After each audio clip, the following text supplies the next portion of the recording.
Coming up next on the CHGO Cubs podcast presented by Toyota. Zip, zip, hooray! The Zips projections are out on FanGraphs. How do the Cubs stack up in 2026? Plus, why the Cubs need to strike now after looking at a prospect list. We'll talk about it all. Roll with us next, CHGO Cubs.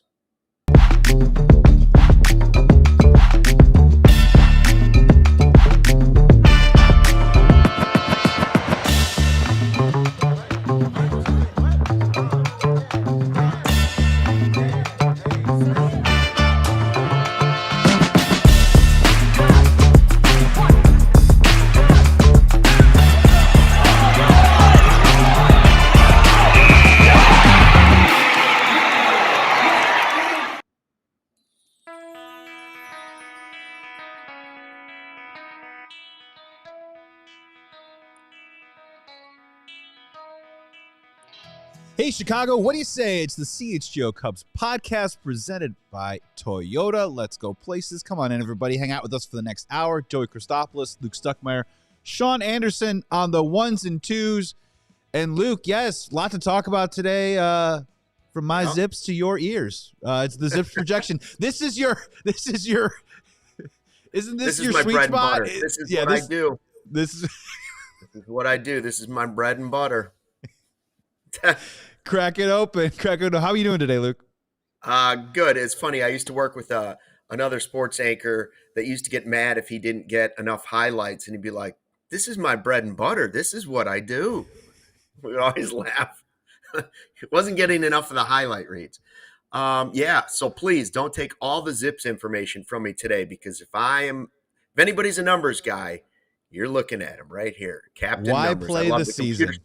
Yeah, we're gonna try and decide what the bots and computers think of the Cubs, and then whether or not it actually means anything at all. And then there's another prospect list out there, and I got some thoughts on that prospect list. And of course, we want to start with, what day is this of the Don't Trade Nico Hoerner campaign? Day 14, I believe. I think it is day 14. That sounds about right.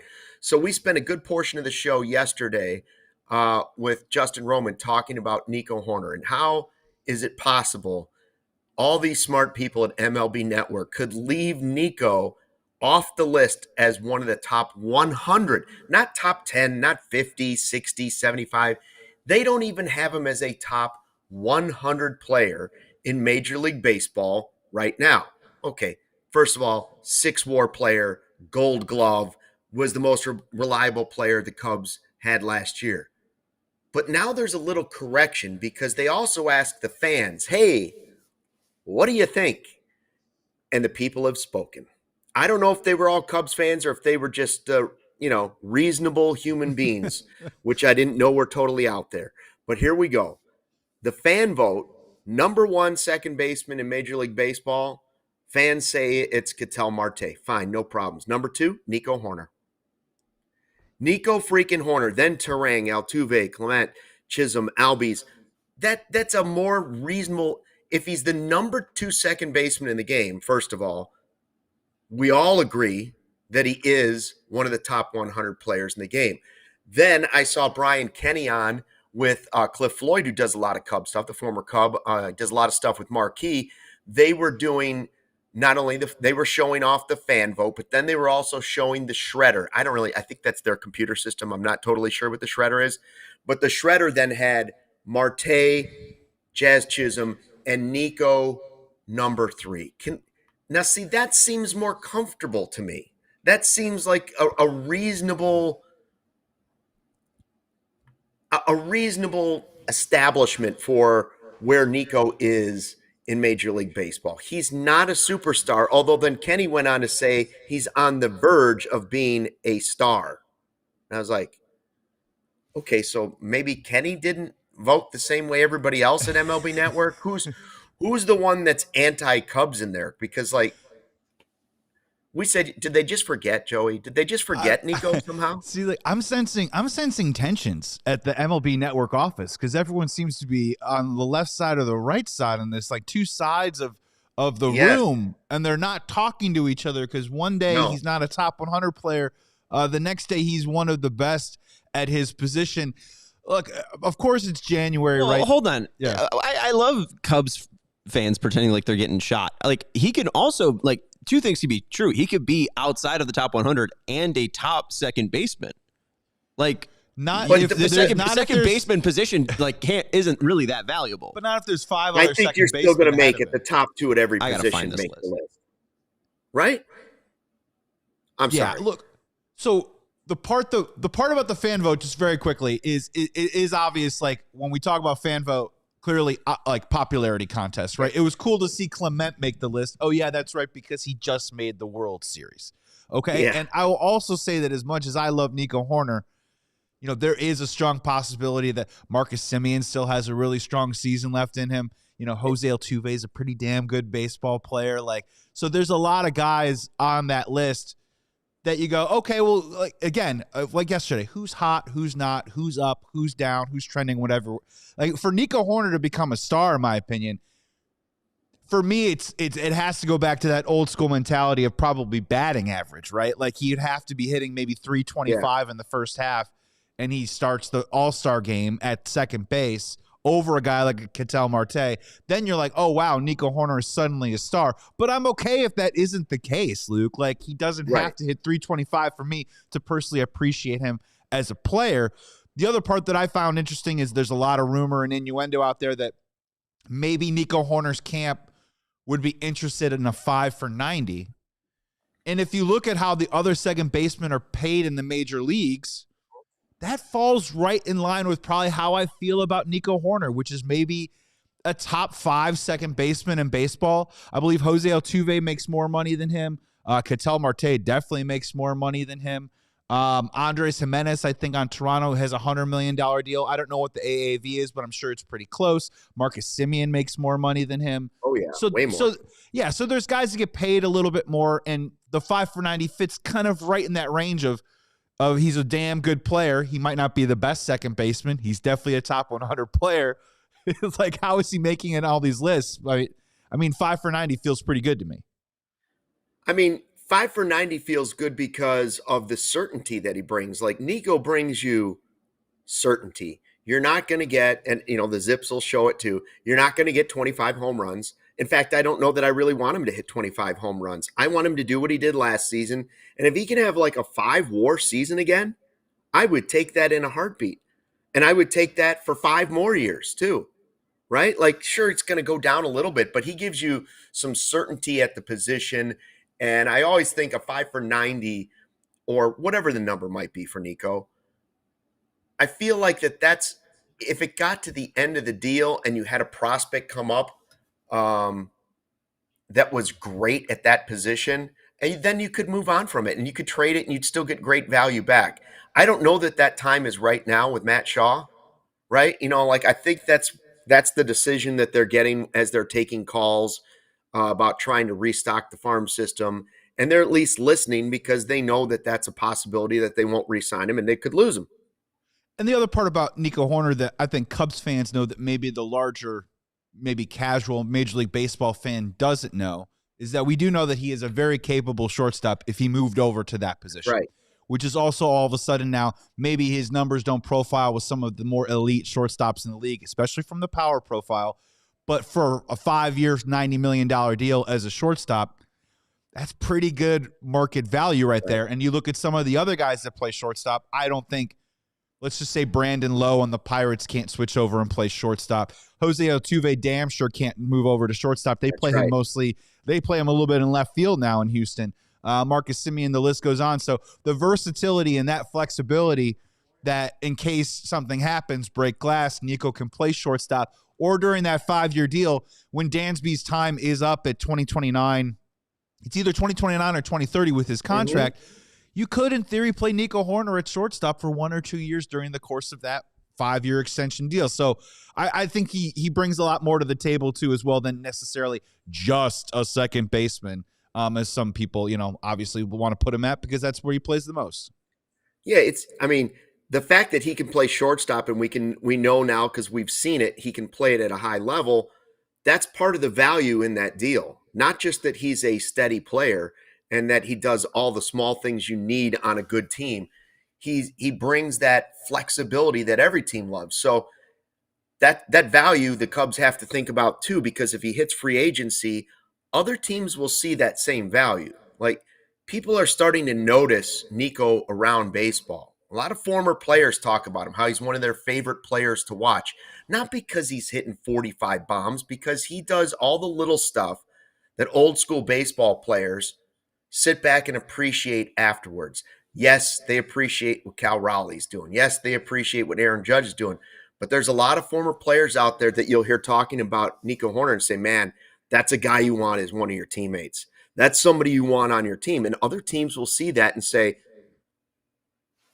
he could be our shortstop. He could be our second baseman. He could be both. He could start as a shortstop. We could finish with him as a second baseman. Or we may have a shortstop and we just start him at second. Like, that's just the way it is. That's the versatility and flexibility. So I think Nico will have a market. It won't be crazy because of the lack of power, but I just think yesterday I was mad that he wasn't in the top 100 for him. I mean, I know it means nothing, but like, I was mad for him that he wasn't recognized as a top 100 player. Today, the fans have spoken and said, he's the number 2 second baseman. And then the shredder, is that what it is? Is that their computer, the shredder? Because I'm thinking, listen, why are we even looking at these stats? Hold on. It's Luke, fun to talk about. We should just do the Stucky stats or the Stucky stack. you should just do Stucky Or stats. Or can we just do the Chuggo list? So Because they the used to call it shredder, Chuggo. you've brought this up a couple times. Nobody actually knows what or who the shredder is.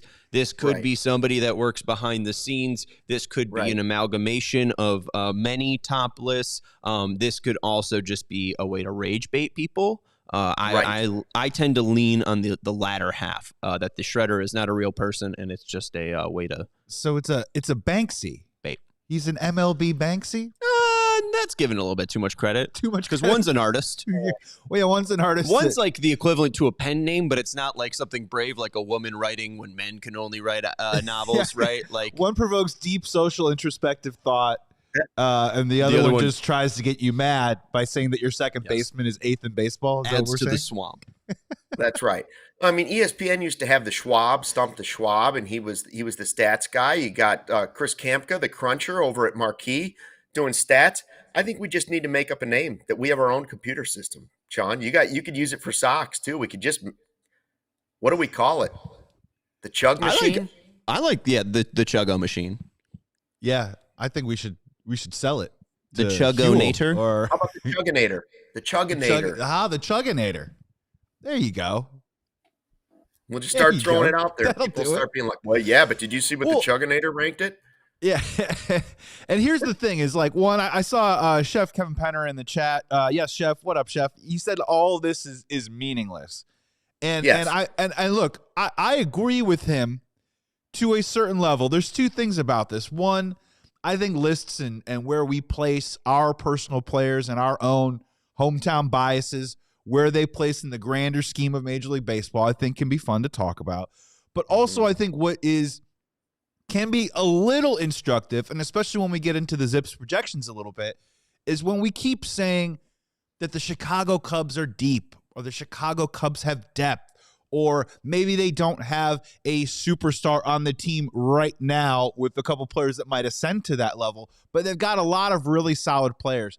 Sometimes when you start seeing a lot of players land on a top 100 list, when you start seeing players ranked at a certain top 10, it kind of gives you the warm and feelies a little bit that when this team takes the field on opening day, they've got a great shot to win a ton of games, over 162, and they're going to put themselves in a position to hopefully be a dangerous component come October. The more players that you have that Major League Baseball acknowledges, the better off the Chicago Cubs are, right? If you have 12 guys that are in the top 100, you say, man, I think we got a pretty good shot this year. The same way that when you see 10 prospects in the top 10, you say, we've got a pretty strong farm system. So there is a meaningless quality to it, but it can also engender a little enthusiasm and confidence. I agree. And, I just want to see respect. And if it's not going to be the shredder, which got it, whatever, the Chugginator has respected Nico Hoerner, and now the fans have respected Nico Hoerner. Only apparently some of the talent at MLB Network have something against Nico Horner. Is that true? Screed. Yes. So, Joey, when it's time, you take us to break because I know that we've got the Zips projections coming up, and I can't get enough of this stuff. I just cannot get enough of this. Yeah. Speaking of opinions that can go up and down, let's get into those Zips projections on the other side of the break. But first, let's hear from some of our wonderful partners here on the CHGO Cubs podcast presented by Toyota. We'll be back in 2 minutes. Hey, what if you could have reliable and intelligent Wi-Fi? And what if you could keep that same price for 5 years? That is the Xfinity 5-year guarantee. Imagine Wi-Fi that makes everything in your home work together, finds and fixes problems before you even know that you have them, like super intelligent Wi-Fi, a sixth sense, if you will. And it lets you stream the game while the rest of the family is still online somewhere else in the house. All your devices working in perfect harmony for 5 whole years. And here's the best part. No annual contracts, no hidden fees, and Xfinity's best equipment included. Take it from me, a lot can change in 5 years, but your Wi-Fi should stay reliable and the price can stay put.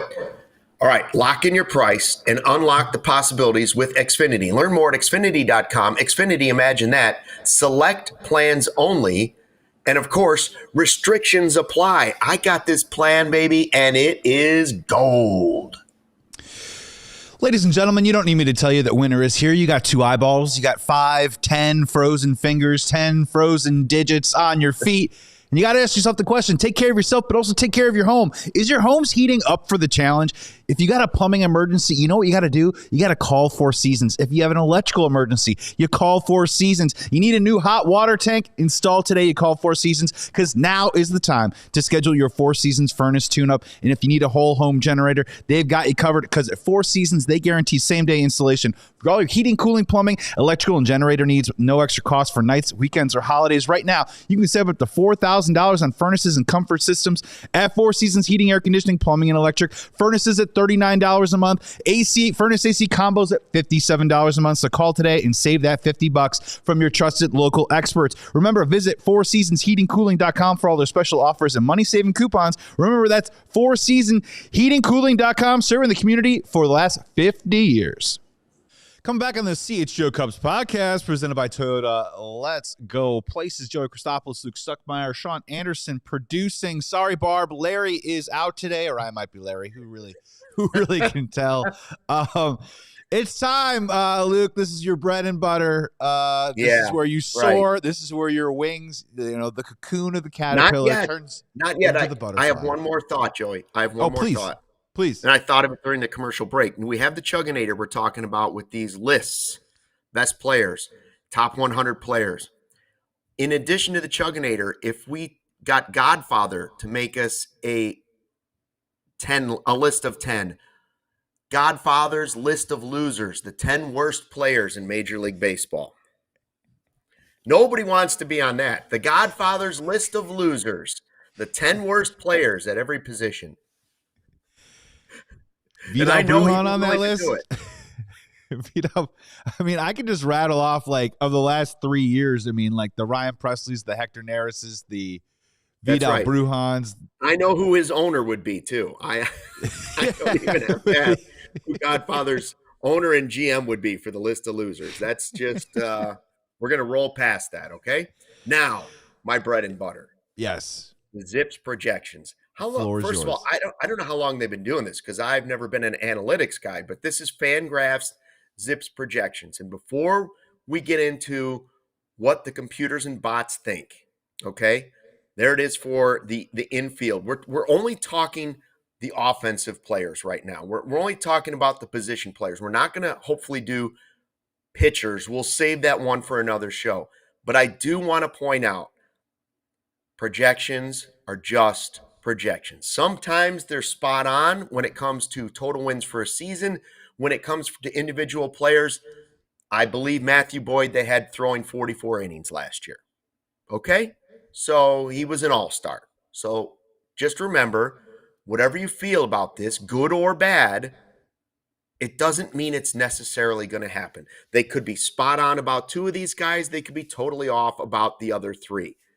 In general, how do you feel about what we're seeing on the screen? And for those of you listening in podcast form, you can check it out on our YouTube page, of course. Go back and watch the show.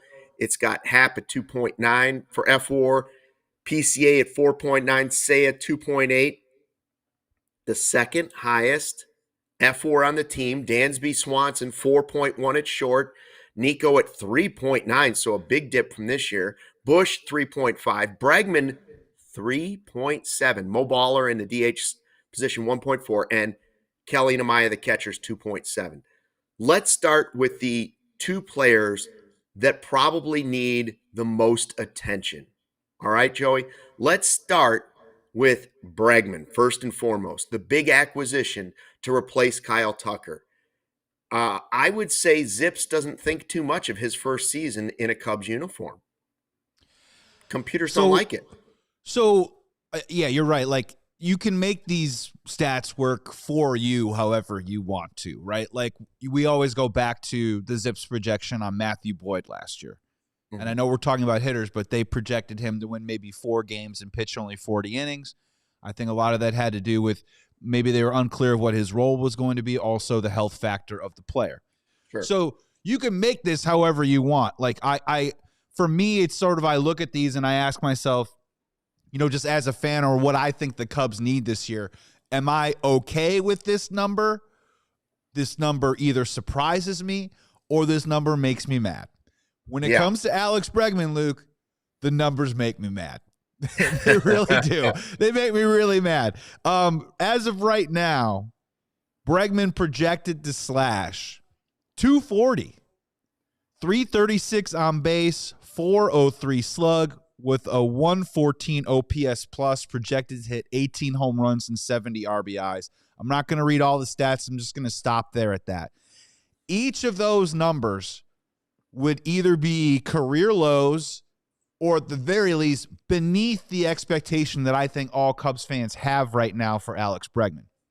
If you pull up at least the OPS, right now he's projected to be somewhere in the 730s, 740s. If you look throughout his career numbers, that would be a career low by a good margin. I was having this conversation with Sean yesterday. Sean's really, really good at this stuff.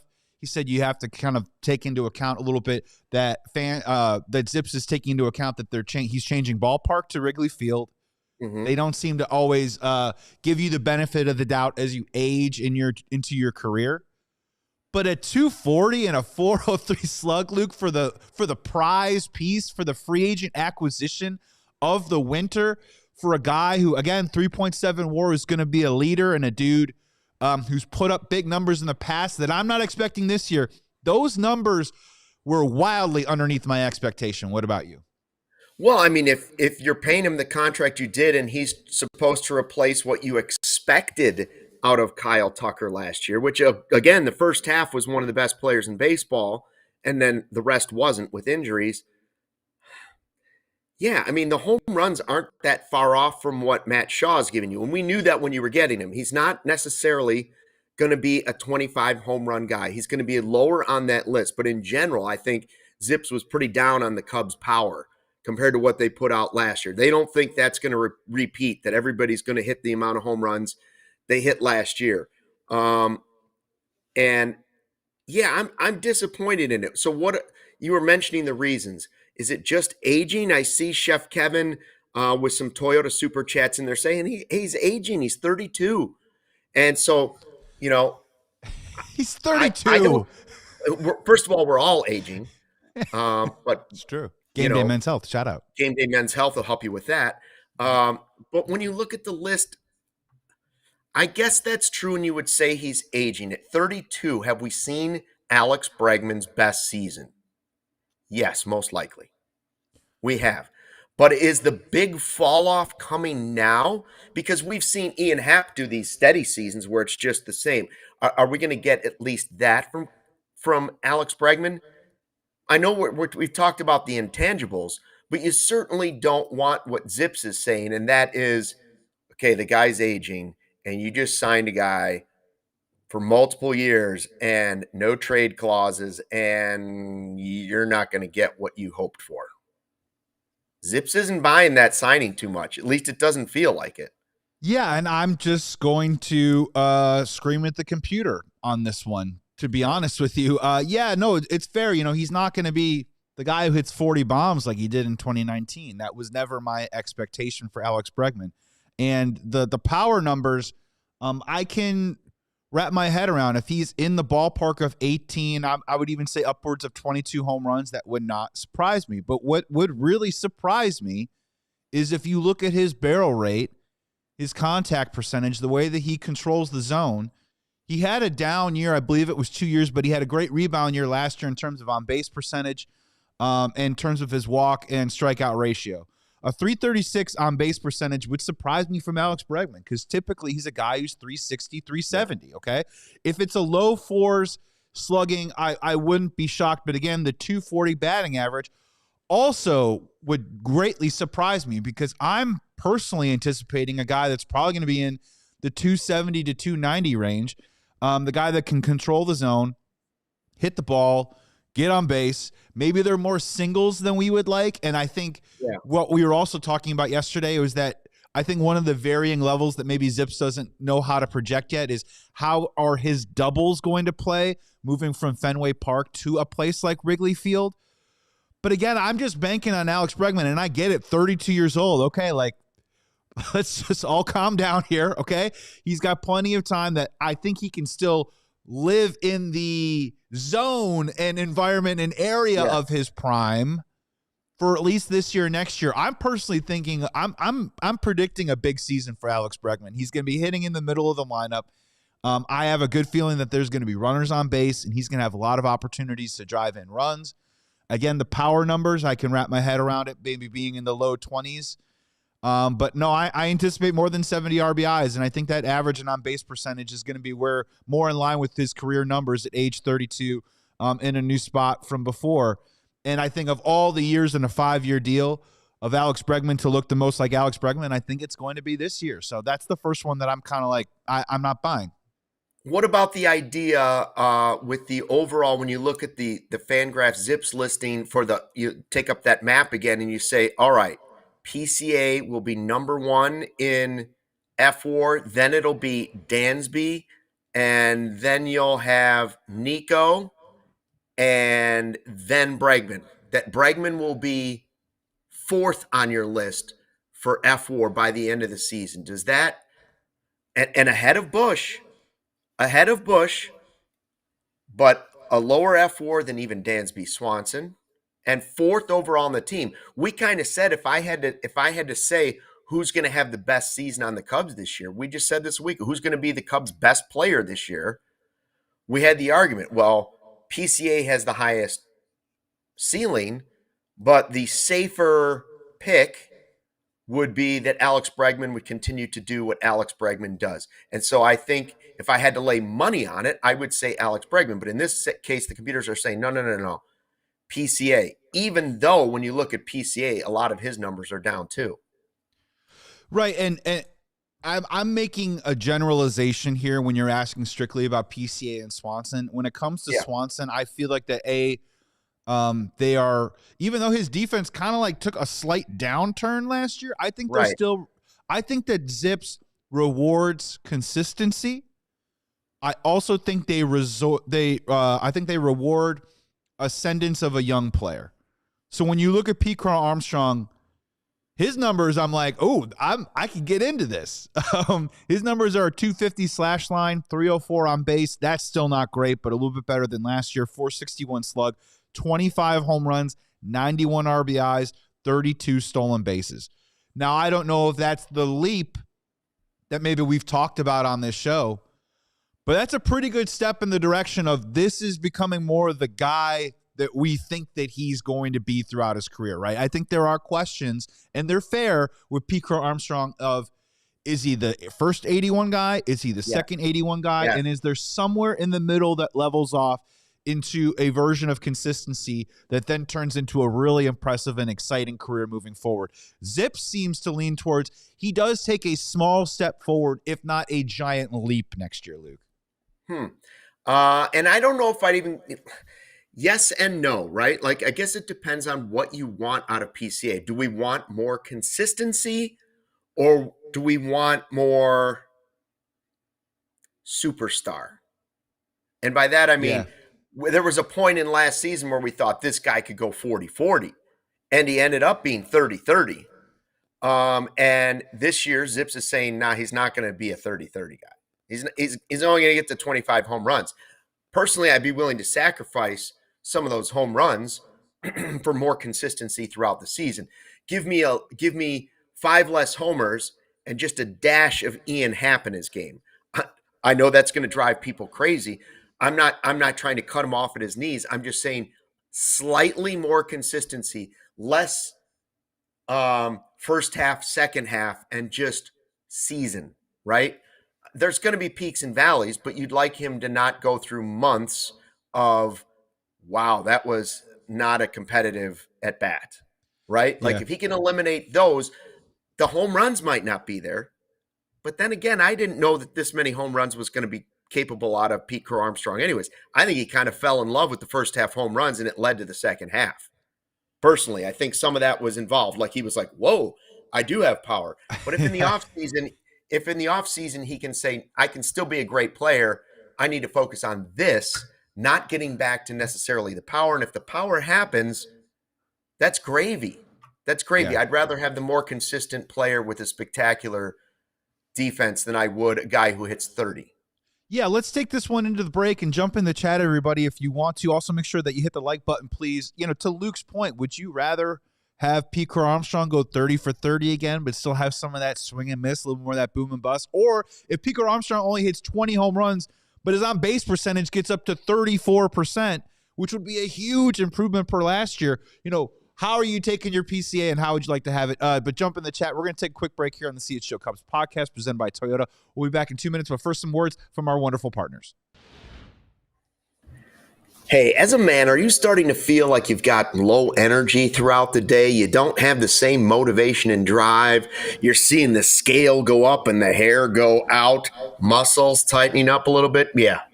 Me too. That might all be the result of low testosterone. It's very common as you age, whether it's peak performance or becoming a better father, better husband, better man.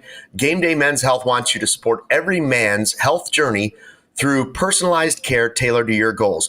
All right, very easy, quick process. You can be in and out in an hour. Personal care, family, locally owned clinics, extremely high success rate. Feel better, have more energy with testosterone, vitamin supplements, weight loss, and hair loss treatments. I don't know if you've seen this. This is unbelievable. They've got a customer, Josh, who lost over 100 pounds in a little over a year using their testosterone replacement therapy. Complete transformation. Check out their locations in Skokie, Naperville, Libertyville, and more. Scan the QR code to find out where the closest one is next to you. Game Day Men's Health. Hey, everybody, it's still January. Can you believe it? And ask yourself the question, with those New Year's resolutions, have you met your goals so far in 2026? I know that I struggle all the time trying to find that high protein that I need to support every single day with my busy day. And I need something for convenience and get some habit building. Well, what better than some Huel chocolate and chocolate peanut butter? That's right. I have chaotic mornings. I sometimes skip meals because I'm working so hard. I'm trying to cram in a workout. I'm trying to eat better. Well, all of those problems can be solved with Huel right here. Imagine this. It's basically $5 in a meal right there. You can have 35 grams of protein. They got 27 essential vitamins and minerals. It's gluten-free. And oh, that's right. It's under $5 per meal. It's the complete meal that you can literally grab and go. So for just under $5, it's way faster than any kind of meal prep, and it can fill you up for hours so you can get on with your day. So head on over and pick up some Huel right now. You can get 15% off online with the code CUBS15. That's Cubs15. Try Huel today and Huel up. Back to the CHGO Cubs podcast presented by Toyota. Let's go places. Joey Christopoulos, Luke Stuckmeyer, chilling in his cozy home. Sean Anderson producing on the other side of the break. We're talking a little PCA with his Zips projections. Yeah. Zips projections, again, just to reiterate, 25 home runs. You like to see that power, especially Cubs fans. 91 RBIs, that would lead the team in RBIs, and also lead the team in stolen bases with 32. OPS plus of 118. But that 304 on base percentage, Luke, I think that's the piece of the puzzle to me. That I understand when Pete Crow-Armstrong goes deep, it's cool. And trust me, it's great for our Twitter and all that stuff. But if you had Pete Crow-Armstrong on base at a 33, 34% clip, and I'm not getting greedy here, think of the havoc that he can cause on the base paths and how that can also lead into all these different areas and help out other teammates in the lineup. It might not happen this year, but personally, I'm hoping more for that than I am hoping that he hits 30 bombs again. Well, what makes PCA the perfect player for the Cubs? And the answer is not 30 home runs. The answer is him being on base more, him hitting 25 home runs, but not him hitting 35. Like, yes, him hitting 35 home runs might put him in an MVP conversation. But the best thing for the Cubs most likely would be get on base more, create that havoc, play the best center field of anybody in Major League Baseball, and still hit a nice amount of home runs. Give me that complete player. I'd rather see the home run projections come in higher for other players than I would necessarily for Pete Crow-Armstrong. Not because I don't believe he can do both. I do think he can do both, but I just don't know that it has to be this season. I would like to see this season be about taking just a little bit of his energy, which we love, and focusing that into some of the smaller things in baseball, right? The getting on base a little bit more. Then maybe his stolen bases go up even more than his home run. I'd rather have his stolen bases go up than his home runs go up a couple, because it means he's most likely on base a little bit more. That said, I didn't love the idea of him saying he wanted to bunt his way onto base like twice a week. I thought it was too much. I just want to see him be able to somehow figure out the strike zone and then stick to it where he can do his damage more than I can hit that ball because I'm that athletic and good things are going to happen, right? Like, we have to admit that some of his great first half was swinging at stuff that no human should swing at. Yeah. But he's so talented that he did it, and he turned some of them into home runs. I don't need to see a ton of those home runs. I don't. Yeah, and I appreciate when Pete says something like, I want to bunt my way on base twice a week, because there were moments last year in the second half, because it happened so rarely, that when Pete would hit the ball over to third base, not only was the third baseman like, oh my God, the ball's coming towards me, but Pete was able to get on base because he's got incredible speed. So I understand that, but at the same time also, the old adage of try and use the whole field. You don't have to pull everything all the time. Try and be that complete player. Work the middle of the field a little bit. That can help you out too as well. I got one for you, Luke. I'm going to give you two young players. I'm going to give you their ZiPS projections, and there doesn't have to be a wrong answer because both are projected to have productive seasons. But I want to ask you, which one, if they hit this stat line, is the best news for the Cubs in 2026? They have right now the slash line for Moises Ballesteros at 262, 324 with a slugging percentage of 392, 14 home runs, 72 RBIs. They also have Matt Shaw hitting 245 with a 321 on base, a 409 slug, 16 home runs, and 65 RBIs. So the numbers are fairly close, but if you got that stat line from one of those players, which one would be, that means good news for the Chicago Cubs? Yeah. Well, I was going to say, it depends on if Matt Shaw's on the Cubs, or it depends on if Nico Hoerner is on the Cubs, right? Like, those are the first two qualifiers of that conversation. Would I rather see that ZiP projection prove true for Matt Shaw as a super utility guy, or would I rather see Mo Baller's first full season as basically a DH and some backup stuff? I actually think the Matt Shaw thing would be better. Okay. And that's just a quick gut reaction. I haven't really thought it out. 14 home runs for your DH isn't that big of a deal. And if Mo Baller's going to be my DH, I want him hitting up near 300, and I want him hitting like at least 20 home runs. That's the truth. Now, if I'm getting that out of my utility guy, it's probably more valuable to a team because you could add a slugger or move guys around at the trade deadline and probably get better production than that at DH. In fact, you'd get better production than that from just moving Seiya to DH and putting somebody in the outfield. So I would think your utility guy doing that would be more valuable than your DH doing it. So it's not necessarily like I believe in Shaw more or his future than I do Ballesteros. I'm just saying if those numbers prove to be true, it might be more valuable for your utility guy than it would be a DH. Let's do a quick Toyota super chat with Becky. What's up, Becky? Who says, if they trade Nico in all capital letters, we riot. Okay. All right. That's right. Day 14. Day 14. Don't trade Nico. Day 14. And yeah, we got people that are strong supporters here in the campaign. Appreciate you, Becky. So I love what you said. And I don't know if there's a right or wrong answer here, but I want to provide a little counter for you where I will say that if Moises Ballesteros, I think there's more questions about Moises Ballesteros out of the simple concept that he hasn't played a ton. We saw a lot of Matt Shaw last year, Gold Glove finalist, had a strong second half. We saw a little bit of Moises Ballesteros, and when he was in the lineup, they would let him hit in the 3, 4, 5, and he came up with some big hits, and everything looked like he was checking the box. I will counter by saying that if Moises Ballesteros drives in 70-plus runs from the DH position, at the very least, we can say that the opportunity that we gave him checked out. And, of course, there'd be an opportunity to upgrade from that position. But if Matt Shaw were to not hit these markers, or if he still hit 220, 230 like he did last year and go through some slumps and still provided great defense at a bunch of different areas of the field, I'm okay with that. Where Moises has to hit, right?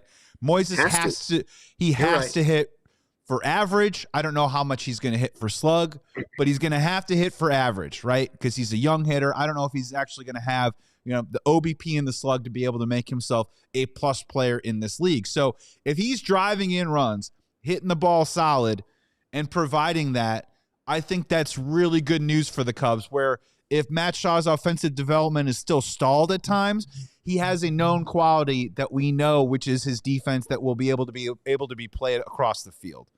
But I think both of these Zips projects both of these players to take a step forward this year, and that's good news. Absolutely it is. But it could be wrong. So we don't, we hope the computer's right in this particular case. Like I was saying at the beginning of the podcast, I don't disagree with that. I was just I'm actually hoping for Mo Baller to exceed projections. If you let me be Jed Hoyer for a second, I'm hoping Mo Baller is going to exceed projections, and I'm okay with Matt Shaw meeting those projections, especially as the utility guy. Okay. If you told me Mo Baller's going to hit 22 home runs and he's going to bat 10 points higher in batting average, then I look at it and say, that's pretty good first season for a young man. And I can start to add on to that and see that, even though he doesn't necessarily have a position, he could be a real difference maker for you in your lineup, especially at DH. Right now, I would say more teams have, if you take those two numbers, you look at it and you say, all right, well, a lot of teams are getting that out of DH, aren't they? I don't think too many teams are getting that out of their utility infielder / outfielder. Yeah. And so then the question becomes, all right, take Matt Shaw's projections, and now in the case of Doomsday, and we're all angry, they trade Nico Hoerner. Now put those same numbers in at second base and say to me, which one is better for the Cubs? Matt Shaw putting up those numbers at second because Nico's been traded. We don't want that, but I'm just saying if it were to happen, is Matt Shaw more valuable putting up those numbers at second because Nico's been traded, or Mo Baller at DH? And I don't know.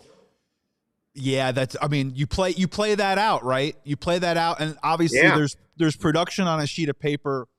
Some of that will definitely come down to eye test, right? This is where the Zips projection stuff is a fun marker to maybe get an idea of what an analytic computer thinks is going to be the production of a certain player throughout the year. But again, we know it can be wildly wrong in the positive or the negative. Because, yeah, as it stands here right now, Matt Shaw is about to have as good of an offensive season as Alex Bregman. I mean, that's where the Zips projection is landing at. I don't think that's going to be accurate by the end of the year, but I think it's also fair to maybe make a compelling case that maybe Matt Shaw's numbers will look a little bit like that. Maybe Alex Bregman's numbers will look a little bit better than that. Like, it can go in all these different directions. The one that I also wanted to ask you was, which one do you think is the least likely to happen? Because I got one for you. The least likely, or at least the one that made me kind of sit back in my seat and said, wow, if we got that, holy cow. Right. Tyler Austin. Zips loves Tyler Austin coming back over to the major leagues. Slash line of 245, 328 on base percentage, 459 slug. Obviously not going to be an everyday player, but they project him, and they believe he's going to hit 14 home runs and 49 RBIs. If we got that out of the Justin Turner spot, which, again, him playing would either have to do with an injury, which I certainly hope doesn't happen, or if Craig Counsell has just been placating us or pandering to us off season by saying, I'm gonna let Michael Busch hit against lefties, and then when the season comes around, Tyler Austin's in there a ton. That one really surprised me. But I think they maybe look at those on a case-by-case basis. Was there another one that you thought that surprised you, or you felt was a little on the unlikely side? I just was surprised there wasn't somebody that they were just a little more excited about. Some of these are, I'm not saying these are bad Zips projections, and I totally understand why all of them are there. It's just the overall power that bothers me a little bit, right? Mm-hmm. Like team power. All right. When you go back and you look at it just as an offense, is 22 out of Hap reasonable? Yes. PCA 25, 26 Seiya, 18, 19, 28 Bush. Yes, but nobody's jumping over that number. We have no 30 home run hitter again, which takes me back to, oh man, can we please have a 30 home run hitter? And then we finally did it. But will that be enough power for the Cubs to get it done? I'm not disagreeing with the computer, but it's why you looked at it and said, listen, if you lose Tucker and what his projections were, the first half, is that enough? And so I don't know if it made me surprised, but it made me a little disappointed. I was hoping that the computer would say, you know what? PCA is going to hit 30 this year. Or you know what? Seiya's going to 38 this year. And Zips doesn't see it. So I'm hoping somebody on this list, somewhere on this map of FanGraphs, Zips projections, I'm hoping somebody can give us the Matthew Boyd. Right. I'm hoping you know what? Yeah. That's what I'm hoping, that one of these position players is going to give us the old Matthew Boyd special, where they're thinking 44 innings and he's like, hold my beer. That's what the Cubs need. And yes, I realize that's my dorky way of saying, like Jed, hopefully somebody exceeds projections. Well, that's the thing though. If you want to drink the Kool-Aid, one of these guys definitely needs to emerge, exceed this projection, and put together a huge season. One of the unlikely parts of the lineup that I looked at that I found that I don't think is going to happen, and this is a Kyle Tucker thing, is as of right now, if I'm seeing this correctly, they don't have any regular day player with an on-base percentage over 35%. Right. And that was Kyle Tucker's bread and butter, right? When Kyle Tucker's going and rolling, he's in the 37 to 39% area. And when you're hitting in the 2-hole, that's a lot of traffic. And there's a reason why Seiya Suzuki got up to 100 RBIs last year. Right. Is because of that element in the beginning of your lineup. One of these players needs to be in that general area, right? And I'm actually I believe that Alex Bregman can be a 36 to 37% on-base player next year. That's what I'm banking on. The other guy that I'm just sitting here, I'm saying I think that he's going to exceed this projection. And it's fair because he had a white hot last week and a half, right? Like he jacked his WRC plus up by over 10. It's Michael Busch. I'm just buying a lot of stock in Michael Busch this year. I really am. I think it is his time for him to ascend and maybe become a cornerstone piece in this offensive lineup. I think out of anyone in this lineup, I think him and Seiya, but I would say Busch is maybe the most likely to get to that 30 home run mark. I think depending on where they put him in the lineup, whether it is leadoff or maybe he is ready to hit right behind Alex Bregman in the 3 or 4 hole, I think he's also a guy that could be a candidate for 90 to 100 runs batted in. And I also think they have him projected at the 345 on base. I'm willing to say he might be able to go a little bit above that. So when you say exceed projections, I'm looking at a guy like Michael Busch. Like all the components are there for him to have a huge season and maybe be that guy that sort of leaps above what Zips is thinking for this Cubs lineup right now. Well, I can definitely see more power. You know, I'm asking for someone to make that list and get up there over 30 home runs. I could also see him where, I don't know, is he 5th or 6th, I think, in on the team in FWAR by the end of the season. And a lot of that sometimes happens with health, but I could see him easily being in the top 3. I could see him being number 1. Yeah. I can see him anywhere in that range. So it'll be interesting to see how it all unfolds. We'll hit even more on the zip stuff tomorrow, and we're going to be eventually looking into the pitchers and their zips and all that stuff. But I do want to dip into this prospect thing real quick. Game Day Men's Health prospect, better father, better husband, better man. Go to Game Day Men's Health. Visit CHGO.com to find the locations closest to you. This is our Game Day Men's Health deep dive on prospects.